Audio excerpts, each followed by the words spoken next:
Hi guys, in this video, Canada has decided to respond to tariffs by Donald Trump. Canada is also imposing tariffs on the US products. So let's watch this report together. Right, we've got some breaking news to bring you on the global tariff war that was launched by Donald Trump. Canada has just announced a series of retaliatory measures, including 25% tariffs on a variety of American goods. Here's the Canadian Finance Minister breaking it down. Today, I am announcing that the Government of Canada, following a dollar-for-dollar approach, will be imposing, as of 12:01 a.m. tomorrow, March 13th, 2025, 25% reciprocal tariffs on an additional $29.8 billion of imports from the United States. This includes steel products worth $12.6 billion and aluminum products worth $3 billion, as well as additional imported U.S. goods worth $14.2 billion for a total of $29.8 billion.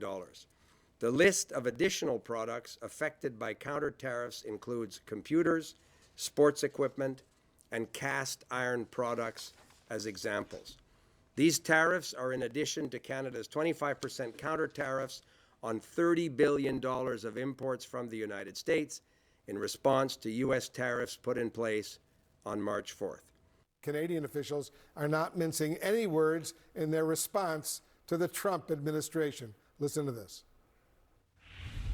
This is much more than about our economy. It is about the future of our country. Canadian sovereignty and identity are non-negotiable. This needs to stop. This is hurtful for workers. This is hurtful for industry. This is hurtful for the competitiveness of North America. Canadian steel and aluminum are essential for North America. The former U.S. ambassador to Canada and the former Michigan Governor James Blanchard is joining us right now here in the Situation Room.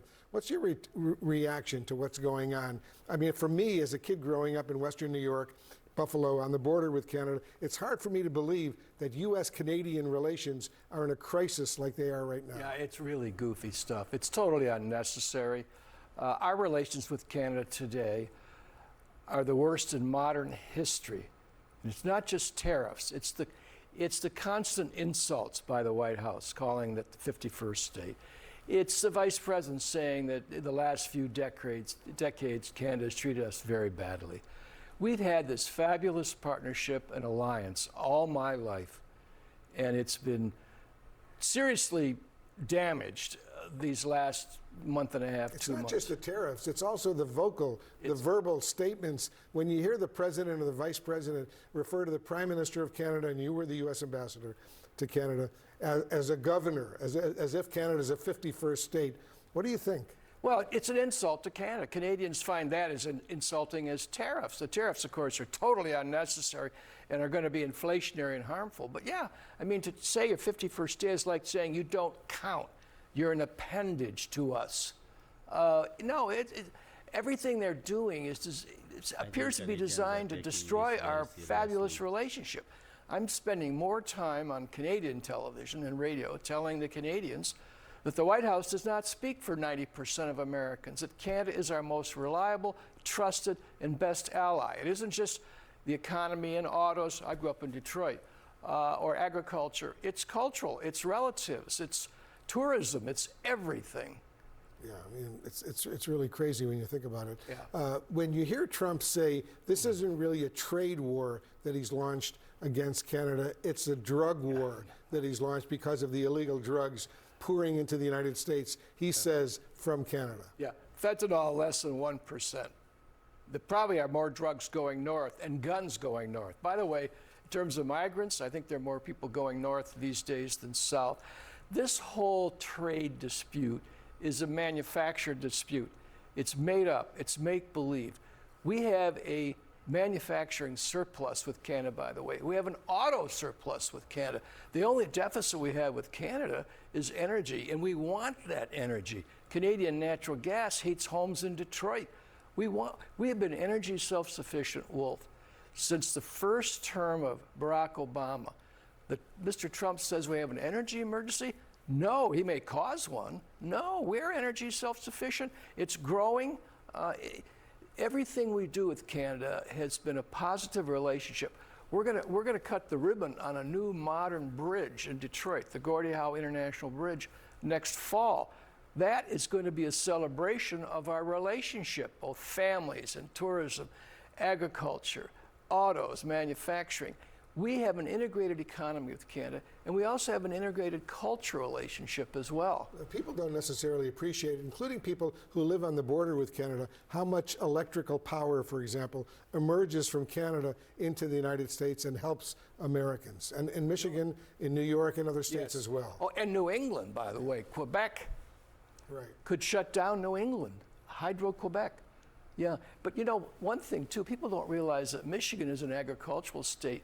We export billions and billions of dollars of agricultural products. What kind of agricultural products? Fruits and vegetables. They're grown principally all along our western shore. It's huge. And those products go to Canada, and they also go overseas. It's billions and billions. And we have, again, a trade surplus in agriculture with Canada.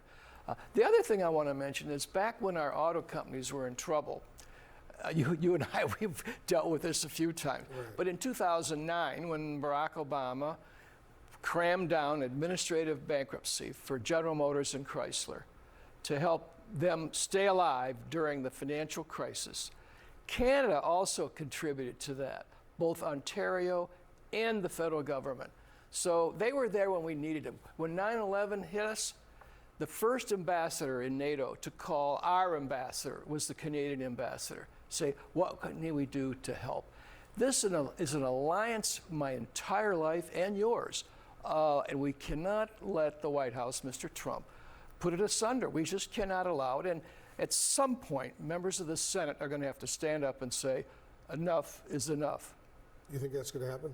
At some point, I think it will. But, you know, one of the problems is they're afraid to talk. Oh, the Republicans. Yeah. I mean, the Democrats are going to say that all day long, but they're in the minority. We are in the minority in the House and Senate. But you know what's interesting is when Mr. Trump gave his speech to Congress recently, he said, I brought back free speech, which is kind of a weird statement. There is no free speech with Republican senators right now. They're afraid to talk. They're afraid to talk and afraid to be honest about our relations with Canada or with Ukraine. Look at cozying up to Putin. This is outrageous. I was with some German diplomats the other day, and they say, we just don't think we can ever rely on the word of the United States anymore. And our NATO allies, as you know, are gathering together to figure out how to deal with this new reality, which is kind of on again, off again politics. It's, you know, the Canadian people deserve better. The Ukrainians deserve better. Our allies in Europe deserve better. And so does Mexico.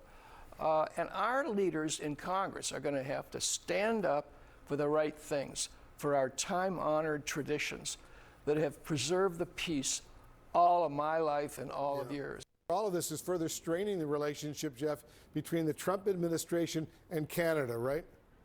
Well, if it absolutely is, I mean, obviously Canada, one of the strongest allies, one of the biggest trading partners, and the closest neighbor. And this has all just really rocked the relationship, even coming as Canada is in the verge of finding a new leader in and of itself. There has been, of course, a party election, but the prime minister's election later this year will, of course, just intensify all of this. But the underlying question here is the uncertainty that this back and forth, really day by day, has added to the markets, has added to business. I mean, keep in mind the free trade that is happening throughout North America, from Canada to the U.S. to Mexico. That is how automobile companies and others have operated, because, of course, that free trade agreement was signed back in the first Trump administration.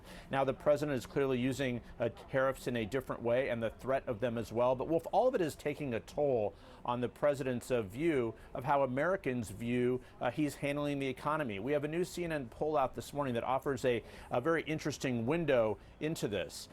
Let's look at that right now. About 56% of Americans, as you can see right there on screen, disapprove of the president's handling of the economy. Of course, that is a broad question, but the fact of the markets have been in steep decline. There's still questions and concerns about high prices, as Vanessa was talking about. So this is as the trade war is intensifying, and we're nowhere near the end of it. The president's already saying there will be new reciprocal tariffs at the beginning of April, never mind the ones that seem to be imposed day by day with Canada. So the bottom line on all of this is the president's worst view, a snapshot of how Americans view he is doing on the economy, a 12-point underwater, if you will. And that certainly flies in the face of how he was elected, saying he would have fixed the economy on day one, bring down prices on day one. Americans clearly do not have a positive sense of the direction coming from this White House.